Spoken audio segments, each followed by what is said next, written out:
buka saja. Iya, Lana. Oke, Bismillahirrahmanirrahim. Assalamualaikum warahmatullahi wabarakatuh. Eh, Mari kita buka kegiatan kita hari ini untuk membahas Tarbiyatul Aulad kembali ya, dengan membaca basmalah dulu bersama-sama. Bismillahirrahmanirrahim. Dan pembacaan surat Al-Fatihah. A'udzubillahi minasyaitonirrajim. Bismillahirrahmanirrahim. Alhamdulillahi rabbil alamin. Ar-Rahmanir-Rahim. Maliki yaumiddin. Iyyaka na'budu wa iyyaka nasta'in. Ihdinas siratal mustaqim. Siratal ladzina an'amta 'alaihim ghairil maghdubi 'alaihim waladdallin. Dan doa ini ya, memulai belajar. Rabbi zidni ilma, Rabbi zidni ilman, warzuqni fahm. Mari kita mulai kegiatan kita dengan kita review sedikit ya pertemuan kemarin. Ternyata pertemuan kemarin tuh hadir, tapi saya hadir tapi ternyata di tengah-tengah. Kemarin itu kita alhamdulillah sudah membahas terkait dengan tanggung jawab pendidikan kejiwaan ya, yang di bagian C ajar. Dan kita membahas kemarin itu mungkin yang sangat dinotis adalah bagaimana berlemah lembut dalam menasehati gitu ya. Juga hal-hal yang terkait dengan uh, ya, hal yang melukai anak seperti menghina gitu, harus dihindari begitu, ini celaan. Nah, sekarang kita akan membahas terkait dengan bagian D dan E. Nah, bagian D itu yang akan kita bahas adalah terkait hasad, gitu. Bentar ya, sambil saya buka-buka.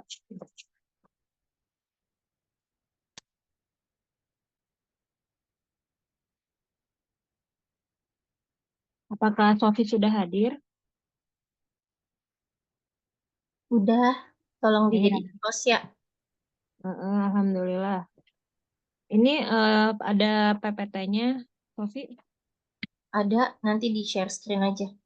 Oke. Aku Aku share. lupa soal yang D sama itu apa aja sih, Sofi?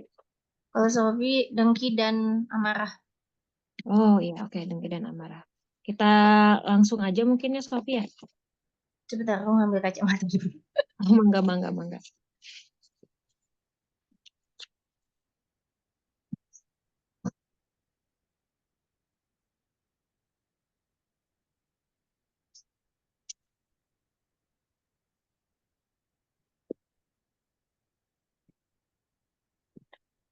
Masih.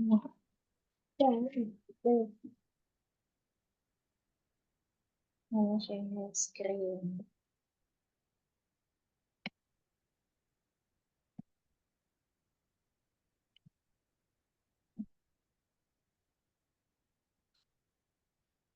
Ini kalian lihatnya apa ya? Layar laptopmu. Oh gitu. Semuanya, Tanpa, iya, pas slide-nya doang. tidak sama browsernya, Ya. dengan browsernya. Nah, Nah, ya sudah. Bismillahirrahmanirrahim. Assalamualaikum warahmatullahi wabarakatuh.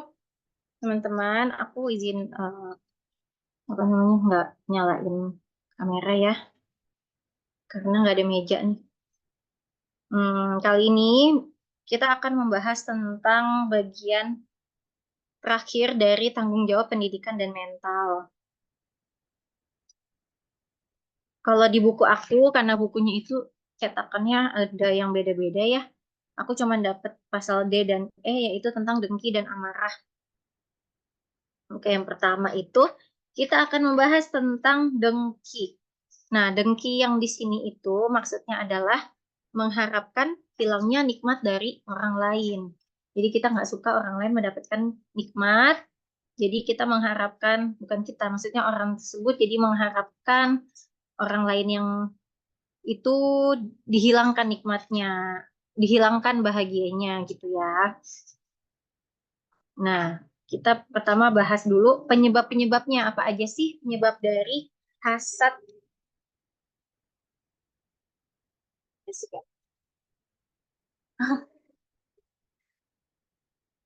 Oke, satu, yang pertama, Yang pertama itu ketika anak takut kehilangan sebagian keistimewaan dari keluarganya, yaitu berupa kasih sayang dan pujian. Ini contohnya ketika punya adik baru, kadang anak-anak tuh jadi hilang, menurun gitu, berkurang atau menurun kasih sayang karena sudah ada orang lain lagi yang disayang kayak gitu. Yang kedua penyebabnya itu misalnya membanding-bandingkan antar anak dengan cara yang buruk. Misalnya yang satu pintar, yang satu bodoh gitu misalnya ya. Terus yang ketiga, ini aku agak berisik di luar, masih kedengeran nggak suara aku?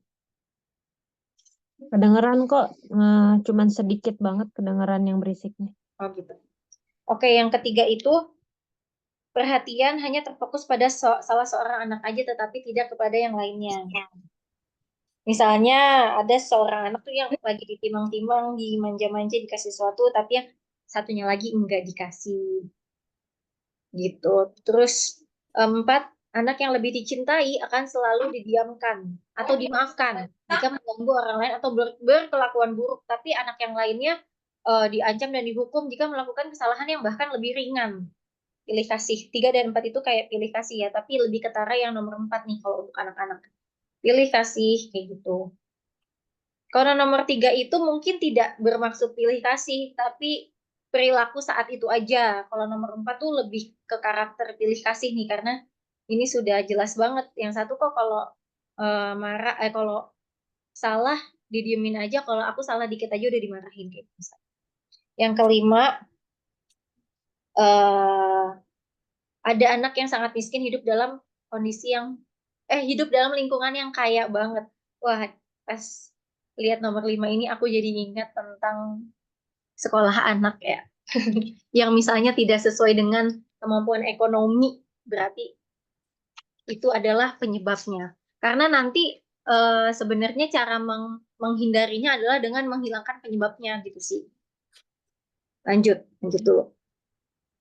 Nah, Islam menyikapi gejala dengki ini dengan prinsip-prinsip pendidikan yang bijaksana. Jika para pendidik mengambil cara terapi tersebut saat ini, niscaya anak-anak akan tumbuh dalam rasa saling menyayangi, saling mengutamakan orang lain, dan saling tolong-menolong. Mereka akan senang memberi bantuan, berbuat baik, dan menyayangi orang. Nah, cara-caranya seperti apa sih terapinya untuk mengatasi atau mencegah perilaku hasad, sifat hasad pada anak? Yang pertama, membuat anak merasa dicintai. Ya, gini, kita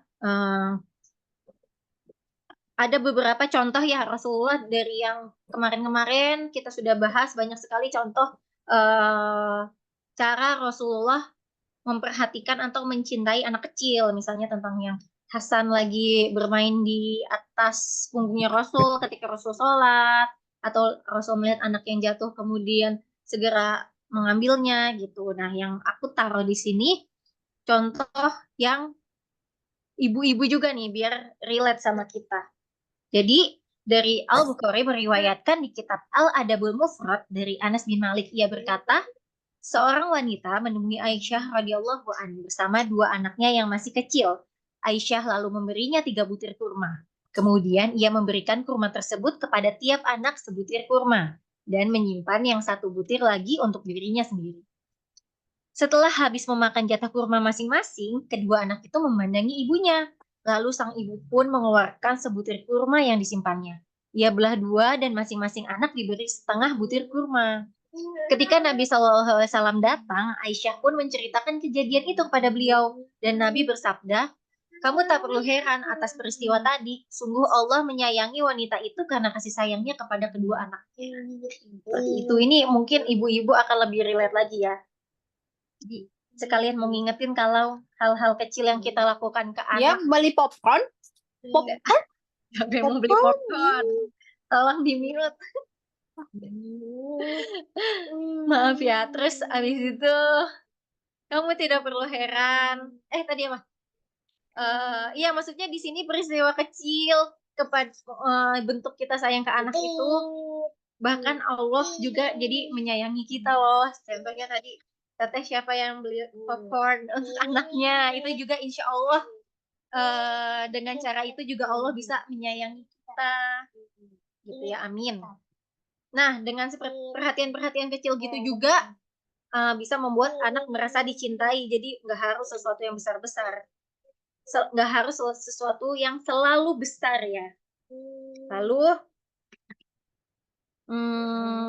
oh sama yang ini, contoh yang tadi, yang adik baru. Ini juga di sini dicontohnya tentang yang ada adik baru, misalnya kan dia biasanya dicintai sepenuhnya gitu ya sama ayah ibunya, perhatiannya penuh ke satu anak doang, tapi pas ada adik baru kan seperti terbagi. Nah di sini makanya orang tua tuh harus mengantisipasi gitu terhadap kondisi tersebut, misalnya contohnya eh, anak-anak apa kakaknya itu dari sebelum adiknya lahir udah dipisahin tempat tidurnya biar nggak tiba-tiba pas adiknya baru ada dipindah diganti tempat tidurnya. Jadi kan kaget ya, langsung wah gara-gara dia aku dipindahin gitu enggak. Lalu misalnya masukin ke taman bermain gitu. Terus nanti ya kakaknya juga bisa membantu urusan adik barunya seperti mengganti popok, memandikan, bla bla bla. Lalu misalnya ibunya lagi gendong adiknya, anaknya itu kakaknya bisa diajak main oleh ayahnya, misalnya begitu. Lalu hmm, lagi yang ini, yang selanjutnya mewujudkan keadilan di antara anak-anak. Nah, yang tadi itu kan adiknya baru lahir nih, misalnya sekarang adiknya udah ada nih. Ya tahu maksudnya adalah adil ya, anak dikasih A, yang satu dikasih A juga gitu. Ini bukan tentang hanya pemberian secara fisik, tapi juga salah satunya ini. Diriwayatkan oleh Anas bahwa suatu hari ada seorang pria sedang bersama Nabi Shallallahu Alaihi Wasallam. Kemudian datanglah anak lelaki orang itu, lalu orang itu menciumnya, lalu mendudukannya di atas pahanya. Kemudian anak perempuannya datang, lalu ia mendudukan anak itu di hadapannya. Rasulullah pun bertanya, mengapa tidak kamu samakan perlakuanmu di antara mereka berdua? Jadi maksudnya tadi kan anak yang pertama dicium ya, baru didudukin, anak perempuannya enggak. Jadi perlakuannya juga kita usahakan adil, kayak gitu. Dan di sini masih ada lagi ya contoh-contoh Rasulullah menyuruh untuk berbuat adil kepada anak-anak tanpa tanpa apa?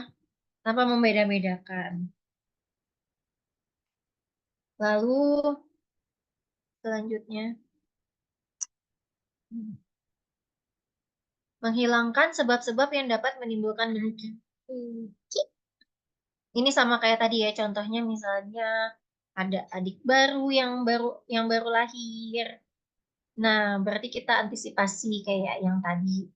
Misalnya adiknya, ini mungkin tergantung kondisi juga nih. Misalnya adiknya melakukan sesuatu yang tidak sesuai harapan ibunya, kakaknya melakukan sesuatu yang tidak sesuai harapan ibunya. Nah, kalau misalnya orang tuanya malah marah-marah, mengeluarkan kata-kata pedas, itu malah jadi membuat api dendam dari kakak kepada adiknya, kayak gitu. Jadi, oleh karena itu orang tua harus membersihkan lidah mereka dari kata-kata yang menyakitkan dan ucapan yang melukai.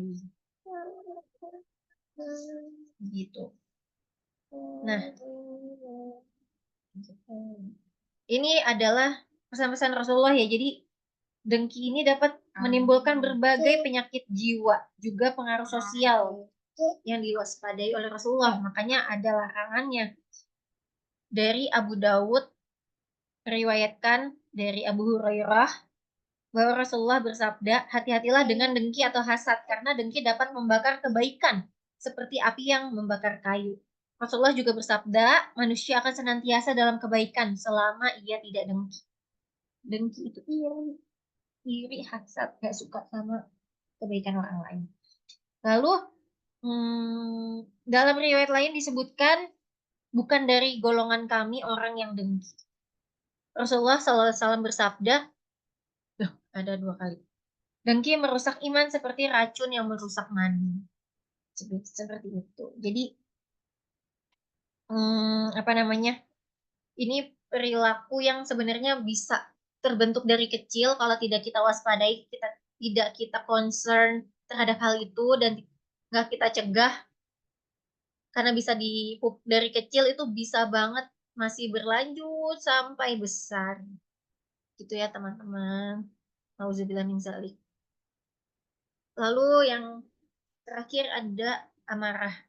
Nah, amarah di sini bukan maksudnya marah sesaat, tapi lebih ke kondisi psikis dan emosional yang dialami oleh seorang anak sejak hari pertama kehidupannya, maksudnya dari dia kecil banget sampai menyertai seluruh fase hidupnya, jadi anak yang pemarah gitu ya.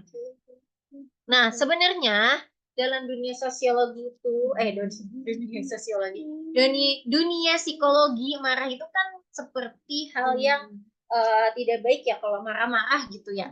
Padahal sebenarnya itu adalah marah yang tercela, yang tidak baik itu, yaitu marah karena kepentingan pribadi yang akan membawa pengaruh buruk dan akibat yang jelek. Tapi kalau marah itu secara umum tetap dibutuhkan dalam Islam karena Allah itu sudah memberikan sifat marah itu kepada makhluknya dan pasti ada yang baik di dalam situ jika memang ditempatkan sesuai porsinya. Seperti marahnya Rasulullah di kondisi-kondisi tertentu. Ini nih, ada bahasanya gini, amarah merupakan sifat dasar manusia yang sudah ada sejak lahir. Maka salah kalau kita menganggapnya sebagai sesuatu yang sepenuhnya buruk. Karena Allah menciptakan manusia dan memberinya naluri-naluri alami ini dengan berbagai kecenderungan dan perasaan, itu adalah kebijakan ilahi untuk membantu manusia memenuhi bermacam-macam kepentingan sosialnya. Jadi memang ada orang yang ternyata, ya ampun, aku baru tahu di sini emang dia dianugerahi sifat marah gitu mungkin ya. Seperti Umar misalnya. Tapi kan marah-marah yang seperti itu ada manfaatnya juga ya dalam kondisi dalam kehidupan sosial gitu, terutama misal ketika ada agama Islam dilecehkan, ada eh, musuh yang akan menyerang negaranya, jadi marah-marah seperti itu yang justru menjadi marah yang terpuji. Contohnya baru tadi pagi aku lihat berita, aku nggak lihat YouTube-nya sih, tapi suruh nge-report rame-rame itu tuh ada yang bikin surat Al-Kafirun itu dinyanyikan, dilagukan jadi lagu metal atau apa gitu ya. Surat Al-Kafirunnya gitu. Nah, hal-hal seperti itu yang nggak mungkin kita nggak marah sama hal kayak gitu. Nah, di sini selanjutnya adalah nasihat-nasihat Rasulullah ya tentang menahan amarah. Rasulullah Shallallahu Alaihi Wasallam bersabda, barang siapa mampu menahan amarah, padahal ia dapat melampiaskannya, niscaya Allah akan memanggilnya di hari kiamat di atas kepala, hingga ia dibolehkan memilih bidadari yang dia inginkan. Hadis riwayat Bukhari. Dari Ibnu Mas'ud radhiyallahu an berkata bahwa Rasulullah Shallallahu Alaihi Wasallam bersabda, siapa yang paling hebat di antara kalian? Mereka menjawab, orang yang tidak bisa dikalahkan oleh orang lain. Beliau berkata, tidak, akan tetapi orang yang mampu mengendalikan diri ketika marah. Hadis riwayat Bukhari Muslim. Coba contoh yang lain. Di sini lanjut aja. Itu kan dari hadis Rasulullah ya, yang Rasulullah bilang. Yang ini di dalam Al-Quran. Hamba-hamba Tuhan yang Maha Pengasih itu adalah yang berjalan di atas bumi dengan rendah hati. Dan apabila orang-orang bodoh menyapa mereka dengan kata-kata yang menghina, mereka mengucapkan salam. Jadi instead of marah gitu ya. Terus selalu bersegeralah menuju ampunan dari Tuhanmu dan surga yang luasnya seperti langit dan bumi yang disediakan bagi orang-orang yang bertakwa, yaitu orang-orang yang selalu berinfak baik di waktu lapang maupun sempit, orang-orang yang mengendalikan kemurkaannya, dan orang-orang yang memaafkan kesalahan orang lain. Allah mencintai orang-orang yang berbuat kebaikan. Dari Al-Imran ayat 133-134.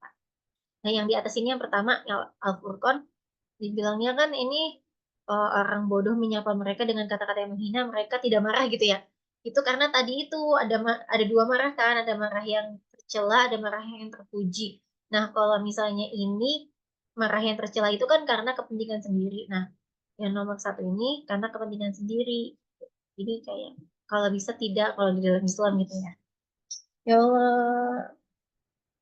Nah, bagaimana cara agar anak tidak, bukan ini, cara agar anak tidak menjadi anak yang pemarah. Yang pertama-tama adalah kita mencegah penyebabnya, kayak gitu. Kita apa namanya, menghindari pemicunya. Misalnya anak kalau lapar marah, berarti kita harus memberikan makan itu eh, segera gitu, memberikan makan di waktu-waktunya, kayak gitu. Karena menelantarkan gizi dapat mengakibatkan penyakit-penyakit fisik dan gangguan emosional, itu benar banget.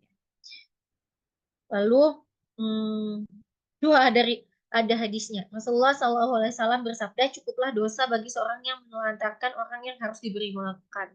Hadis riwayat Daud. Lalu misalnya ada pemicu marahnya adalah karena sakit, berarti kita harus cari nih gimana mengobatinya. Insya Allah dengan izin Allah ya. Misalnya ada lagi pencetus kemarahannya adalah dengan karena hinaan terhadap si anak. Berarti kita jangan menggunakan kata-kata yang menghina kepada dia, sehingga tidak tertanam pada jiwa sang anak penyakit-penyakit jiwa dan emosi berupa kemarahan. Ya gitu. Misalnya, oh ini ada hadis yang bagus banget, aku nggak taruh di sini. Rasulullah Shallallahu Alaihi Wasallam bersabda, Allah merahmati orang tua yang membantu anaknya untuk berbakti kepadanya. Hadis riwayat Ibnu Hibban. Jika faktor kemarahan itu adalah karena anak meniru kedua orang tuanya yang pemarah, maka orang tuanya harus memberi teladan yang baik dalam hal menahan marah, lemah lembut, bersikap santun, dan kemampuan mengendalikan diri di saat marah. Di firman Allah ayat 134 ya seperti yang tadi. Dan orang-orang yang menahan amarahnya dan memaafkan kesalahan manusia, Allah menyukai orang-orang yang berbuat kebajikan.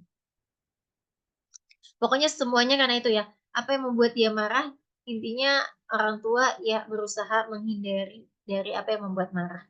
Cuman di sini mungkin kalau mau ditambahkan dengan teori psikologis modern gitu ya. Karena kan gak mungkin kita puasa untuk menghindari hal-hal yang bikin anak marah. Kalau dari tambahan dari yang psikologi modernnya berarti ya kita kita ajak komunikasi gitu.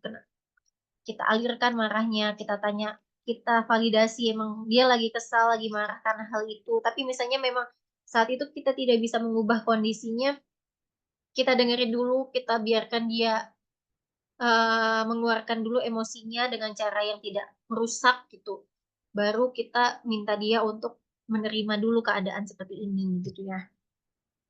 Nah, seperti yang kita semua udah tahu gimana caranya mengendalikan amarah jika marahnya sudah ada. Begini ya, yang pertama, jika salah seorang kalian marah ketika sedang berdiri, maka hendaklah ia duduk. Jika marah, maka marahnya akan reda. Jika belum, hendaknya ia berbaring. Lalu, marah itu dari setan, sedangkan syaitan diciptakan dari api. Marah itu hanya dapat dipadamkan dengan air. Jika salah satu di antara kalian marah, maka hendaklah ia berwudu. Lalu, jika salah satu dari kalian marah, maka hendaklah ia diam. Lalu yang terakhir, jika suatu ketika ada dua orang yang sedang bertengkar di dekat Nabi, salah satunya mencaci sahabatnya karena marah dengan wajah yang memerah. Lalu Rasulullah bersabda,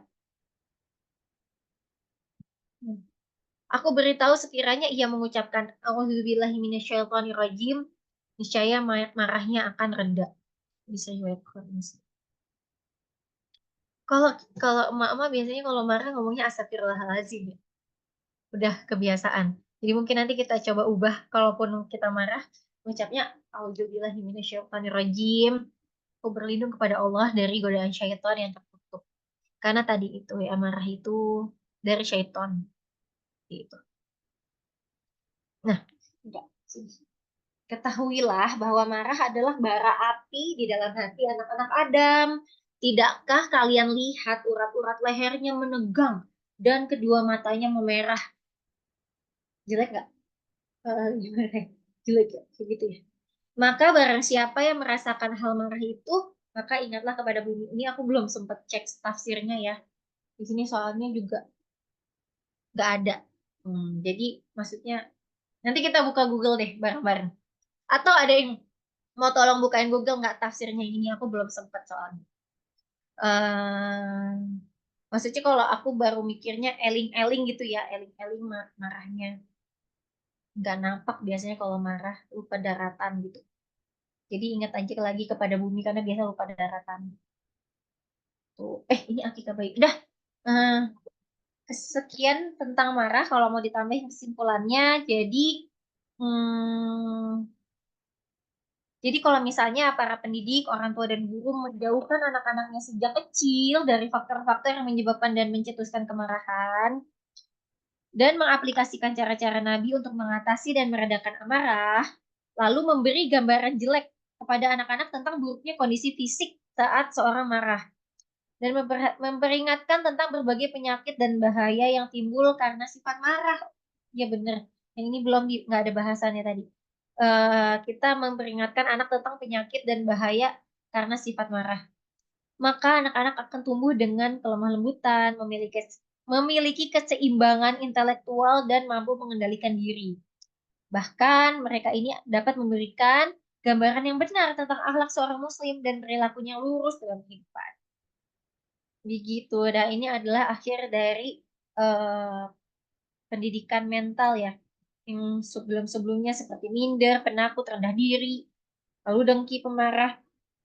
Nah, ketika ini terbebas dari anak-anak, maka yang akan termanifestasikan dalam keteguhan dan keberanian yang penuh etika. Jadi bukan cuma berani, bukan cuma teguh atau kekeh gitu ya, tapi berani yang beretika. Seperti itu. Dan bisa mengetahui kewajibannya, tapi juga bisa mengasihi dan mengutamakan orang lain, santun dan lemah lembut. Begitu. Dengan melepaskan anak-anak dari sifat minder, penakut, rendah diri, dengki, dan amarah ini juga dapat membentuk jiwa anak dengan sifat-sifat yang dan membentuk jiwa anak dengan sifat-sifat yang positif, maka berarti telah mempersiapkan anak-anak untuk menjadi pemuda-pemuda harapan masa depan. Gitu. Terima kasih teman-teman. Ayo kita diskusi. Alhamdulillah Rabbil Alamin. Masya Allah ya, pemaparan terkait dengan tanggung jawab pendidikan kejiwaan yang bagian hasad sama marah. Rasanya ini tuh dekat banget sama aku. Aku kayaknya agak sumbu pendek gitu, masih berlatih untuk bersabar. Dan kayaknya semenjak punya anak, melatih kesabaran banget dan menaikkan level kesabaran. Mungkin di sini teman-teman ada yang mau memberikan pendapat atau bertanya mungkin. Mau kita buka sesi diskusinya ya. Ada. Jadi mau dibuka lagi nggak slide-nya di yang keberapa? Atau satu-satu dulu?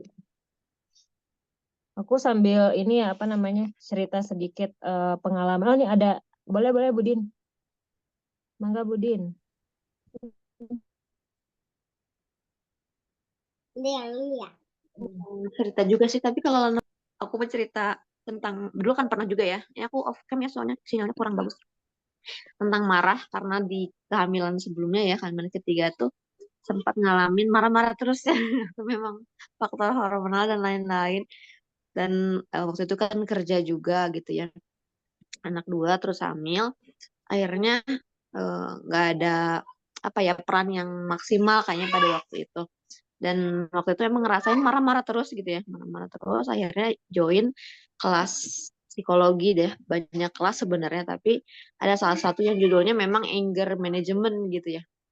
Nah di situ menarik banget diceritain gimana, sebagaimana tadi yang dipaparkan Sofi ya, bahwa memang kita tuh punya banyak perasaan ya sebagai manusia gitu. Perasaan marah salah satunya tadi. Dan bukan berarti kita jadi nggak boleh marah sama sekali gitu ya. Benar gitu. Ada kondisi-kondisi tertentu di mana memang kita harus marah dengan cara yang elegan gitu ya. Tapi yang jadi highlight di kelas anger management itu Bu dan dia ya, Bu Diahnya bilang marah itu boleh punya rasa marah atau kata Syekh Ali Jum'ah ya, perasaan-perasaan yang apa ya konotasinya kayak buruk gitu ya, sedih dan lain-lainnya itu tuh boleh ya kita punya pernah merasakan rasa-rasa itu, tapi aksinya atau amalnya itu yang harus kita perhatikan gitu. Kan kalau hari ini mah orang-orang nyebutnya validasi ya. Ya divalidasi perasaannya gimana. Aku marah tuh kenapa sih? Karena kadang-kadang ya perasaan marah itu bukan karena hal yang kita hadapi di depan kita gitu ya. Tapi justru sesuatu yang terkubur jauh di masa lampau gitu ya, yang pernah kita lalui terus belum selesai gitu. Kalau aku dulu kasusnya memang ada yang ngeganjel gitu ya di hati aku terhadap orang tuaku gitu. Pas dikorek-korek, oh ini ternyata penyebab aku marah teh gitu ya. Ya setelah ikut kelas itu kan karena juga diajarin cara-cara ngerilis perasaannya gimana gitu ya, menerima segala takdir dan seterusnya gitu. Terus ya yang pengen di highlight sih tadi bagian boleh gitu ya kita tuh marah-marah, kita boleh merasakan marah tapi jangan marah-marah gitu ya, jangan jadi em, nada suara misalnya tinggi atau misalnya banting-banting barang gitu ya, atau bahkan melakukan hal-hal yang fisik ya gitu merugikan orang lain, menyakiti gitu. Dan ini yang agak berat ya gitu ya, karena kadang-kadang kalau kita nggak tahu ilmunya gitu ya, apalagi misalnya asuhan terdahulu ya waktu kita kecil gitu ya, kita terbiasa oh kalau digini, kalau misalnya kita ngelakuin kesalahan langsung misalnya dimarahin pakai kata-kata yang buruk, kalau kita numpain air langsung oh numpain air terus misalnya gitu ya. Nah ini apa ya, ujiannya buat emak-emak gitu ya, apalagi kalau pernah diperlakukan seperti itu waktu waktu kecilnya, itu akan mudah banget diturunkan ya kepada anak-anak gitu ya. Kalau kita nggak gercep em, apa ya, mengenali oh aku teh kenapa ya aku kalau misalnya anak aku numpahin air, padahal kan aku juga pernah numpahin air gitu ya, kenapa aku marah-marah gitu ya. Nah, harus dicari gitu ya masalahnya apa dan kemudian disembuhkan dulu gitu ya, diterima gitu ya, aku pernah ini, aku tuh pengennya waktu aku numpahin tuh jangan dimarahin langsung tapi oh kamu ininya tangannya kayaknya lagi lemes ya misalnya gitu ya. Jadi respon-respon yang ya ketika kita melakukan kesalahan yang apa ya, kelalaian kecil tuh jangan langsung ih kamu ini banget sih teledor banget gitu ya, nggak langsung seperti itu gitu. Nanti pada saat udah rilis nih perasaan-perasaan itu, baru kita masukin sifat-sifat baru atau apa respon-respon baru gitu terhadap kelalaian-kelalaian itu gitu.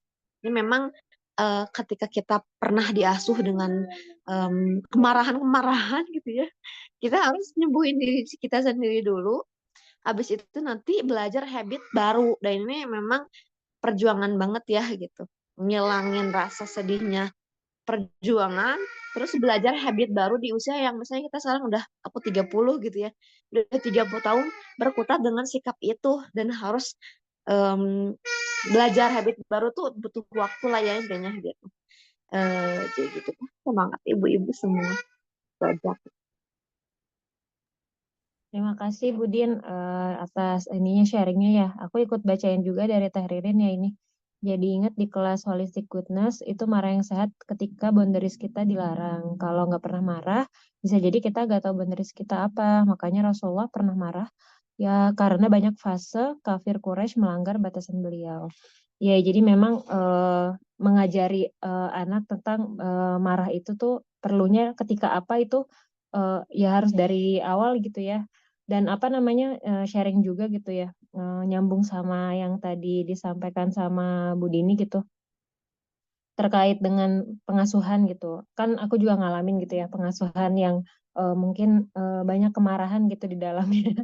Jadi mungkin juga nah sekarang kan masa-masa memperbaiki itu tuh memang perlu berlatih banget gitu ya untuk bisa mengelola marah gitu.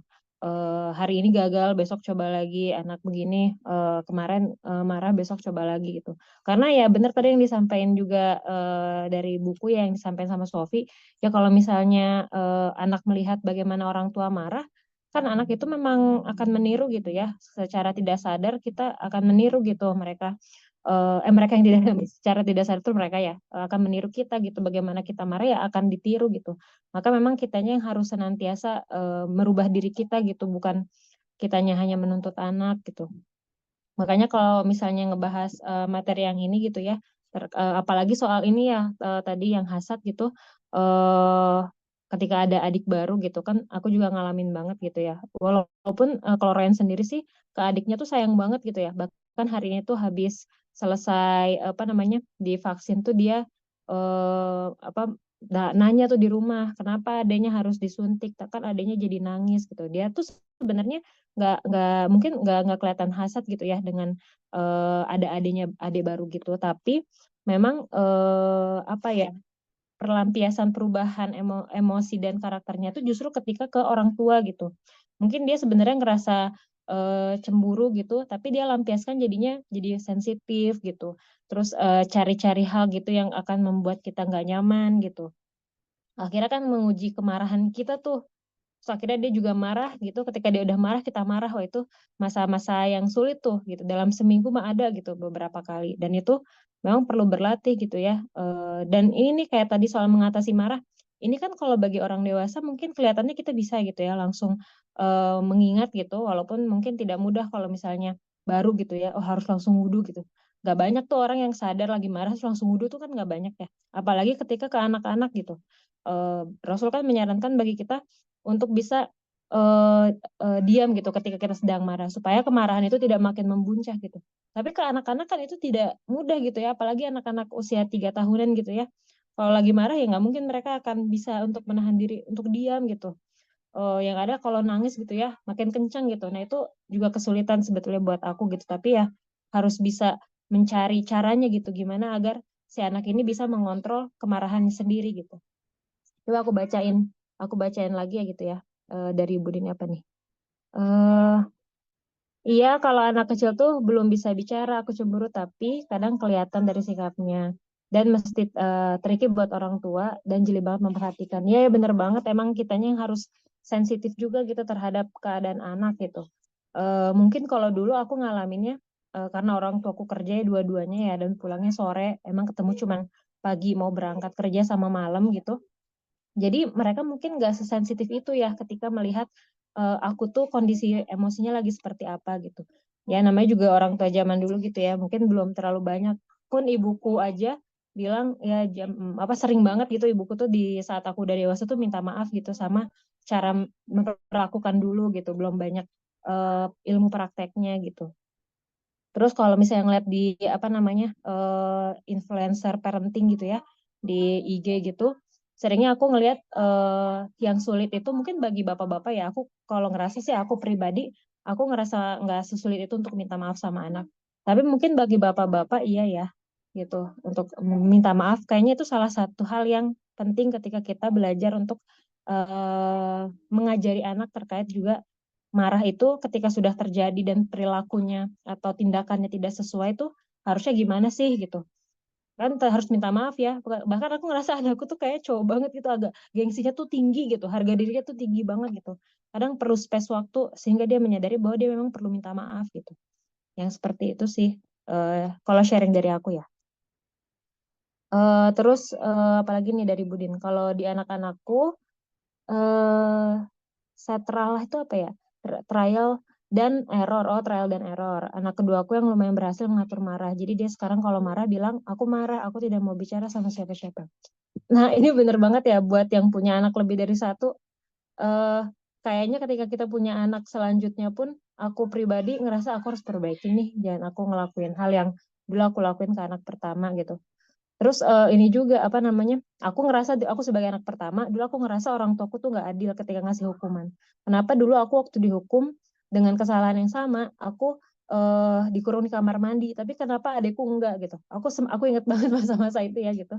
Jadi memang perlu penjelasan gitu ya orang tua ke anak ketika apalagi ketika anak-anak tuh mengalami hal yang traumatis mungkin bagi mereka. Begitu. Apa ada lagi yang mau didiskusikan atau ditanggapi nih? Mangga Teh Kania Meilawati. Assalamualaikum teteh-teteh. Pengen curhat. Kan apa anakku kan 3, yang satu masuk usia 7 tahun, yang kedua 5 tahun, yang ketiga 3 tahun. Berasa gitu ya. Apa pertama dari hasad ini kadang-kadang tuh anak-anak tuh kan karena belum ngerti ya, terus suka ngeliat tuh ibunya tuh lebih sayang sama adiknya daripada sama dia. Padahal mah enggak gitu ya. Cuma rasa sayangnya aja yang beda karena adiknya tuh masih apa-apa di apa sih namanya? Dibantuin apa-apa di di apa namanya? Diutamain, sedangkan dia itu yang kayak menunggu, lebih banyak menunggu karena lebih besar, terus lebih banyak diandelin buat semuanya ngerjain sendiri, padahal dia juga mungkin pengen dilayanin gitu ya kayak adiknya. Akhirnya jadi supaya tidak terjadi hal-hal yang tidak diinginkan tuh, jadi kayak serba mundur gitu. Jadi anak yang umur 7 tahun tuh sama seperti adiknya gitu. Anak yang umur 3 tahun malah seperti kakaknya karena harus apa sih namanya menyesuaikan gitu. Terus masalah tadi marah-marah. Kerasa banget ya sekarang anak umur itu tuh kalau marah tuh mirip banget gimana caranya ayahnya marah, ibunya marah gitu ya sama dia sama adik-adiknya. Terus anak yang kedua juga marahnya beda. Ya, dia tuh kadang-kadang contohnya tuh yang menurut dia nyaman aja gitu ya. Sedangkan kita tuh kadang-kadang kan apa belum bisa istiqomah yang hari ini marahnya nggak kayak gitu tapi besok kayak gitu gitu kadang-kadang kayak gitu. Jadi pas pembahasan ini tuh jadi refleksi lagi gitu ya. Eh, apa jadi berkaca diri lagi jadi ngerasa apa sih namanya beruntung banget gitu ya Allah tuh ngingetin tuh dengan berbagai cara gitu. Kadang-kadang kan kalau misalnya nggak dipikirin kan keulangi lagi ya. Tapi kalau misalnya menemukan seperti ini ngobrol, tata-tata gitu ya cerita tentang anaknya, cerita tentang di rumah gimana, itu jadi apa ya? Jadi bahan pengingat lagi supaya yang kurang-kurangnya kemarin itu nggak kejadian lagi gitu. Tapi memang benar gitu untuk anak usia yang dekat-dekat dengan apa sih namanya kondisi yang berbeda-beda itu tuh benar-benar butuh effort gitu. Dan tadi kan teh ini bilang ya, teh siapa tadi yang apa pengalaman dan penjelasan itu harus gitu ya. Tapi kadang-kadang kita tuh kadang suka kehilangan kata-kata dan udah terlalu capek gitu untuk menjelaskan dan mencari kata-kata yang bisa dimengerti itu memang menantang juga. Ya udah sekian curhat dari saya. Assalamualaikum warahmatullahi wabarakatuh. Waalaikumsalam Teh Kania. Ya Masya Allah ya emang aku dulu ingat banget gitu ya waktu masih ngajar di sekolah karakter.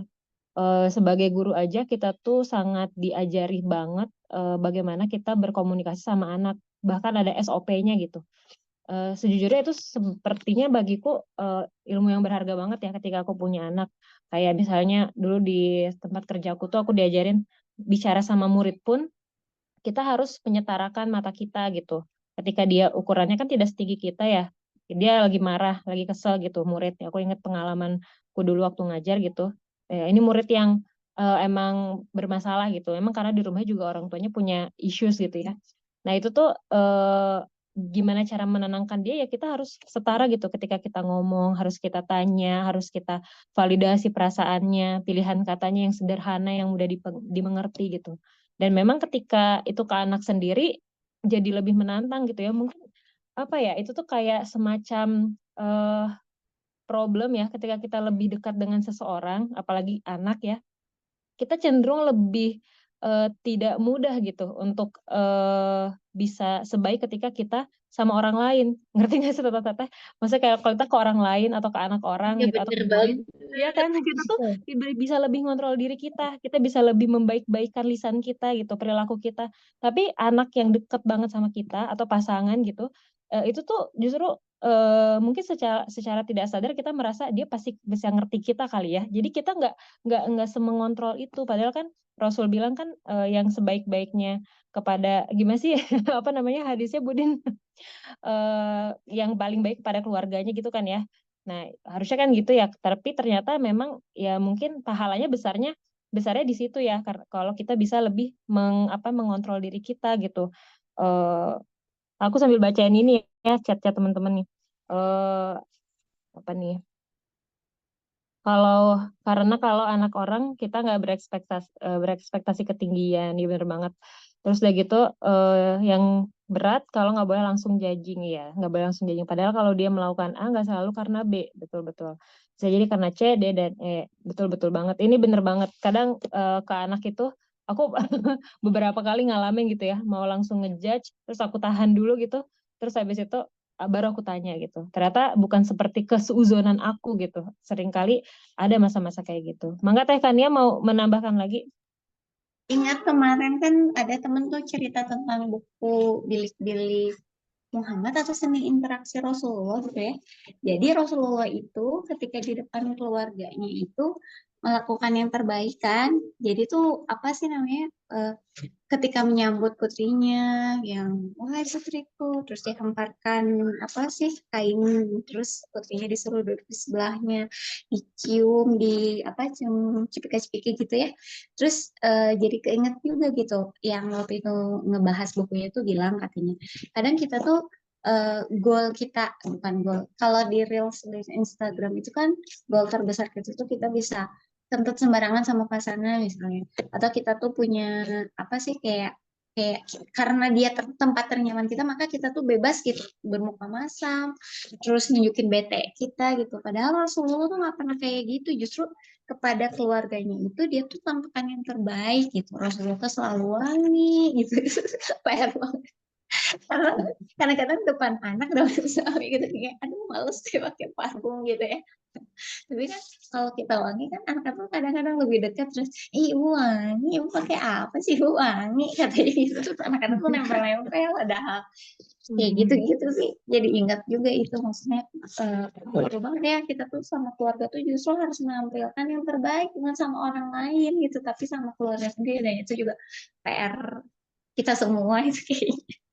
Iya benar-benar benar. Dan aku nambahin juga ya, bagiku hikmahnya kenapa Rasul mencontohkan seperti itu, walaupun kalau secara ya kita manusia biasa ngerasa lebih nyaman sama keluarga makanya menampilkan apa adanya, sebetulnya bagiku hikmahnya adalah karena anak itu menyerap dan mencontoh langsung apa yang kita lakukan, kalau kita ngelakuin hal yang terbaik di rumah, kan anak-anak itu juga akan ngelakuin itu gitu ya, maksudnya akan langsung mengcopy kebaikan-kebaikan atau hal-hal baik yang mereka lihat dari ibu bapaknya gitu kan. Tapi kalau misalnya karena dengan alasan nyaman apa adanya atau nyaman mengeluarkan ibaratnya sampah-sampah dalam diri kita gitu ya tanpa filter, ya kan yang anak-anak akan juga lakukan yang seperti itu. Baik ketika kita misalnya ngomongin orang lah di rumah, nauzubillah gitu ya, atau misalnya kita marah dengan cara yang nggak baik gitu ya. Terus kemudian atau kita bercanda yang nggak santun gitu. Itu kan walaupun kita keep-nya cuma di rumah sih. Itu kita sebagai orang dewasa mungkin kita mikir kayak gitu, tapi kan anak nggak gitu ya. Contoh aja, ntar di luar dia belum bisa tuh ngefilter ini tuh cuma untuk di rumah gitu. Jadi bagiku hikmahnya justru besar banget gitu ya, kenapa Rasulullah minta mencontohkan gitu ya, melakukan hal yang terbaik di dalam keluarga gitu ya. Karena ya kalau sebagai anak gitu ya, anak akan mencontohkan yang baik itu juga gitu. Itu mungkinnya teman-teman ada lagi yang mau didiskusikan, mungkin bisa langsung aja ya. Berapa menit lagi kah kita? Masih ada dikit lagi. Masih ada 12 menit sih. Mm-mm. Coba sekarang bahas yang hasad deh. Yang ini aku tadi mana ya? Menarik. Mangga, mana nih yang memberikan cinta kasih kepada anak, Ini mewujudkan penyebabnya keadilan, dan apa lagi nih, satu lagi. nomor 5. Nomor oh ya. Aku ternyata mungkin ini tuh naluriah banget ya dan maksudnya emang berpotensi gitu. Anak yang miskin hidup dalam kondisi yang memprihatinkan tapi tinggal di lingkungan yang mewah gitu. Ternyata memang ini bukan karena apa ya? Bukan karena punya penyakit hati, tapi memang itu sangat memungkinkan menjadi penyebab penyakit hati gitu. Ya, Jadi ya, kan ya. kadang kan, kok iri banget sih kayak gitu. Tapi ya memang keadaan seperti itu bisa membuat penyakit hati itu muncul. Nah, apa namanya? Jadi mungkin bisa jadi pertimbangan ya. Misalnya kita mau nyekolahin anak di misalnya di international school yang kita tuh mampu untuk bayar uang pangkal dan SPP-nya, walaupun kita harus ngirit. Tapi kan ada nih kita mau ngirit banget kita bisa kok ngirit banget, yang penting anak kita sekolahnya di situ, tapi akhirnya kehidupan yang lain-lainnya tuh nggak sama gitu sama teman-temannya. Nah, itu akan bisa berpotensi untuk menjadi hasad, kecuali mungkin catatannya memang anaknya sudah dibekali dengan kuat untuk tahan banting sama kondisi seperti itu. Tapi kalau misalnya itu menjadi ajang latihannya dia, justru kita malah bisa menjerumuskan kayaknya untuk anak-anak memiliki perilaku hasad. Mungkin nggak sekarang, tapi ketika besar, ketika dia sudah bisa punya itunya sendiri gitu, kemampuan sendiri, willingness sendiri. Karena misalnya dia nanti di karir atau di apa, karena dia dulu nggak bisa apa-apa, dia nggak punya apa-apa, nanti ketika besar dia nggak akan mau orang lain sesukses dia, misal gitu. Dia akan nggak mau orang lain semudah dia gitu hidupnya, kayak gitu. Ada sih cerita yang kayak gitu, tapi kayak apa namanya,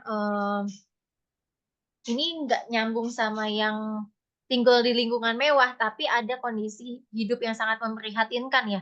Waktu kecilnya ada seseorang yang hidupnya bukan sangat memprihatinkan sebenarnya, tapi orang tuanya mendidiknya untuk hidup seperti itu gitu. Yang hidupnya sangat memprihatinkan, itu orang tuanya yang ngeset anaknya seperti itu. Hingga pas sudah besarnya itu, dia ke anak-anaknya itu jadi jor-joran, maunya ngasih yang enak-enak.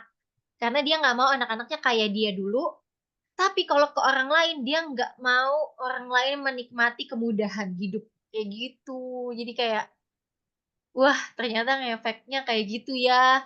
Jadi antara selain dia dengki, bisa ke arah dendam juga gitu. Tadi kan memang di sini dengki beberapa kali disebut bisa menyebabkan dendam juga gitu ya. Nah gitu sih sebenarnya.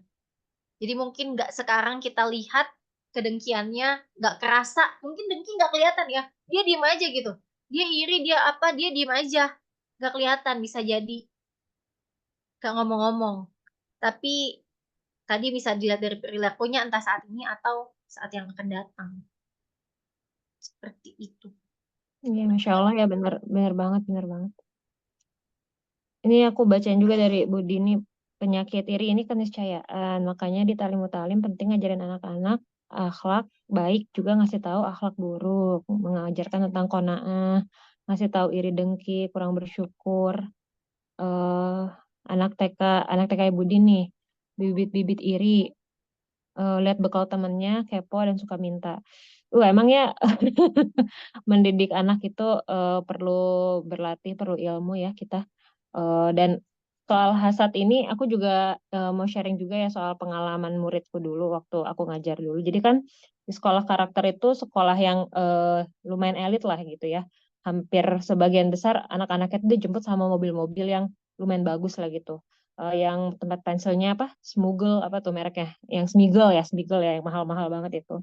Tapi ada juga anak-anak yang bahkan bayaran sekolahnya tuh ngutang ke sekolah sampai beberapa bulan lah gitu. Ada gitu. Dan itu apa namanya kelihatannya lebih menarik diri gitu ketika di sekolah. Apalagi ketika teman-teman sepantaran dia kelas 3 tuh, waktu itu aku ngajar kelas 3 itu apa namanya kelihatan pakai barang-barang bagus atau tas-tas bagus gitu ya. Dan memang apa namanya bisa menciptakan apa namanya ya efek jangka panjang kalau tidak dibarengi dengan ya tadi ya dari rumah itu ada pendidikan soal sifat qanaah, terus habis itu yang tadi disampaikan Budin gitu ya, tentang bagaimana juga kita bersyukur gitu dengan keadaan. Tapi kan namanya anak-anak, apalagi sampai dia usia kelas 2 SD lah kira-kira gitu ya, memahami sesuatu yang abstrak itu sesuatu yang sulit bagi anak gitu ya, harus yang konkret gitu. Makanya sebagai orang tua tuh kita harus bisa senantiasa memberikan contoh-contoh tuh yang konkret gitu. Walaupun pastinya nggak bisa ya semuanya konkret kayak kita mengajarkan tentang apa namanya Allah aja itu kan abstrak ya gitu. Makanya harus ya kitanya berlatih terus gitu ya sebagai orang tua. Dan apa namanya membiasakan apa ya? Kalau aku ingat cerita di salah satu thread gitu ya, bahkan ada gitu ya orang tua sebetulnya niatnya baik gitu ya, mau menyekolahkan anak di tempat yang terbaik gitu. Tapi sebetulnya gaya hidup di rumah itu biasa-biasa aja dan memang akhirnya jadi menyulitkan orang tua sendiri gitu. Karena anak pada akhirnya kan tadi muncul sifat hasad gitu ya karena kondisi tersebut gitu ya. Padahal di rumah tuh tidak mudah, tapi sekolahnya di tempat yang orang-orang kaya banget gitu adanya. Akhirnya jadinya ke orang tua menyusahkan akhirnya malah karena minta barang-barang yang sebetulnya tidak mampu untuk dibeli gitu. Terus kemudian apa nih? Waktu kita masih di pesantren ada anak karuan yang bilang ke orang tuanya, Mama Papa beli mobil dong pas jemput aku dari pesantren, bahkan sampai ada yang rela minjem mobil orang buat jemput anaknya. Masya Allah, aku inget banget ya sama anakku sendiri sebetulnya ya, karena ya kan kakek neneknya semua punya gitu ya kendaraan mobil. Kalau kesini pasti bawa mobil. Kita kan ngerasa belum punya kemampuan dan belum sebutuh itu juga sama mobil gitu. Tapi ya gitu muncul gitu bilang berkali-kali pengen punya mobil sendiri gitu. Akhirnya yang aku ajarin adalah ya Ryan minta aja sama Allah, kan yang ngasih rezeki Allah, yang ngasih uang kan Allah gitu. Basis sebatas itu sih sebetulnya yang bisa disampaikan ke anak gitu ya terkait ini ya. Ini masalahnya gimana nih? Kira-kira teman-teman bisa ikut bantu nggak kalau misalnya kondisinya kita biasa aja, tapi mertua sama orang tua kondisinya berlebih. Itu agak ini sih, sekarang sih agak berasa lebih ke mobil itu sih sebetulnya. Ada yang mau menanggapi? Berarti orang tuanya ngasih mobil. Kan bayar bayar pajaknya lumayan, Sof. Parkir sama tol juga, Iya, bensin. ya Allah ya. Enggak, apa sih namanya, tadi itu sih bener, kayak ya kita beli barang itu karena kebutuhan. Kalau Mhm. misalnya kita merasa memang sudah butuh banget hal itu, ya kita beli. Tapi kalau misalnya kita masih bisa pakai yang lain, masih bisa pakai yang ada, ya kenapa harus beli yang baru gitu. Jadi mungkin tadi misalnya mau mempersiapkan anak ke lingkungan sekolah ya. Kan ini misalnya kita contohinnya tadi ekstrim, yang lingkungannya kaya banget, tapi yang satu anak ini nggak mampu gitu ya. Itu kan ekstrim, itu rada susah ya untuk dipahami, susah banget ya. Maksudnya memahamkan ke anak tuh untuk menerima kondisi itu agak susah banget gitu.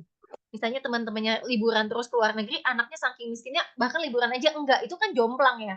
Tapi kalau misalnya kita nih yang mungkin nanti nyokolahin anak ke yang tidak apa ya, nggak terlalu jomplang, tapi kan kesenjangan pasti tetap ada ya, namanya kita di Betul, sini betul. pasti tetap ada yang lebih kaya, ada yang lebih miskin gitu.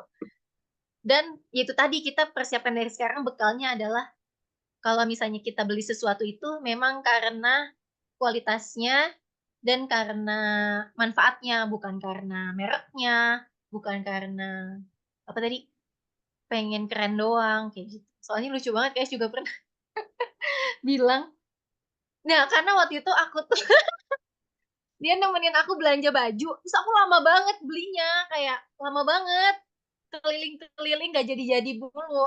Terus dia bilang, Bunda, kok gitu sih beli bajunya? Kais mah nanti kalau misalnya udah gede beli baju itu, apa yang Kais pegang, Kais ambil. Kayak gitu. Jadi, Masya Allah. Amin, amin, Sof. Mudah-mudahan kayaknya amin, banyak rezekinya. amin. Ya, terus aku bilang, iya kenapa Unda taruh lagi? Karena itu kemahalan, Kak, gitu. Jadi kita, kan kalau ada yang bisa lebih murah, tapi misalnya lebih bagus, ya kenapa nggak kita beli, kayak gitu. Terus pernah ngobrol juga sama ayahnya, ya Kak nanti kalau misalnya beli apa gitu aku lupa entah mau apa gitu ya suatu barang, Kak mau yang mahal aja kayak gitu kan. Padahal belum ngerti juga dia. Mau mahal aja. Boleh nggak Kak beli yang mahal? Terus aku nyuruh ayahnya aja yang jawab. Kata ayahnya, eh belinya yang bagus, bukan yang mahal. Yang penting barangnya kualitasnya bagus gitu kata ayahnya. Terus Kais jawab, tapi kalau bukan nggak, ayahnya jawab gini, beli yang Kais suka gitu, beli yang Kais suka bukan karena mahal kayak gitu kata ayah. Terus Kais Hmm. jawab, kalau yang aku suka mahal gimana? Gitu kan. Terus baru ayahnya bilang, iya kalau misalnya suka tapi terlalu mahal ya mendingan ditunda dulu belinya. Tapi kalau suka dan nggak terlalu mahal, Kais bisa beli, masih ada sisa duitnya untuk ditabung atau beli yang lain ya beli. Kayak gitulah financial literasi gitu ya tentang terkait benda-benda. Jadi memang udah didiskusikan dari anak buat bekal nanti dia ketemu teman-temannya yang lebih kaya Iya, gitu. iya. Benar-benar benar. Sama terakhir ini sih aku baru keinget juga tadi kayak kata Budin sama kata Sofi juga sebetulnya mengingatkan pada kebutuhan gitu ya. Kayak aku kayaknya inget ya aku beberapa kali itu kalau ke Borma gitu ya sama Royan pengen beli permen tapi di rumah masih ada permen, pasti aku ingetnya berkali-kali kita belum butuh Royan, kita masih ada di rumah. Nanti kalau sudah habis baru kita beli lagi gitu. Mungkin lebih ke ya tadi sih memang mengenalkan betul mana yang kita butuh, mana yang enggak gitu. Dan ya tantangannya memang bagi orang tua gitu ya untuk mengulang-ulang itu dan jadi suatu kebiasaan bahkan berdiskusi tentang terkait hal tersebut. Mungkin itu ya nanti kita bisa lanjutkan lagi berhubung sudah jam 5. Atau masih ada yang mau dibahas atau cukup? Menit aja teh. Kalau aku mah Menit di enggak? buku teh. Kalau buku kan kadang-kadang kita kemampuannya seberapa gitu ya, tapi wishlist-nya tuh yang tinggi. Betul, betul, betul.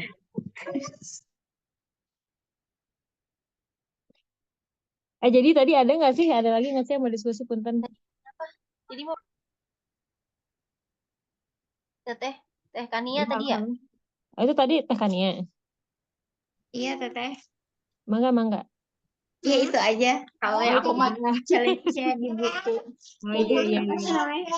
Kemampuannya buku-buku yang eh itu tapi ke wishlist-nya buku-buku yang gitu. Oh iya, iya, iya, iya, iya. Betul, betul, betul sih ya.